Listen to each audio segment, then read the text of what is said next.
不管是趴着的还是倒头睡的航阿喵，每种姿势都相当可爱。文化局推出以来，已经卖出1200多组，但是是以盲盒模式贩售，想收集到5种款式，还可能买到重复的，难免觉得遗憾。因此，文化局选定宠物咖啡厅业者角落有猫，打造交换平台。那我们希望说，透过角落有猫当做一个交换平台，那只要你需要就来这边做交换，比如说有1号、2号、3号、4号、5号，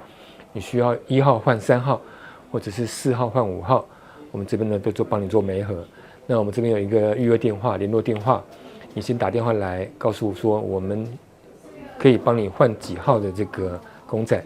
航阿喵，我们这边就来配对。那如果一有消息，我们马上电话联络你，就可以到这边来，我们做一个免费的服务。文化局特别替5款航阿喵分别取名为小泰、恋恋、甜甜、盼盼和嘟嘟，代表5种不同的心情，在赤坎东街日式宿舍的历史建筑中，让每只猫都成为一种心情的化身。欢迎猫奴们把握机会来交换最心仪的航阿喵公仔。记者周怀谈的报道。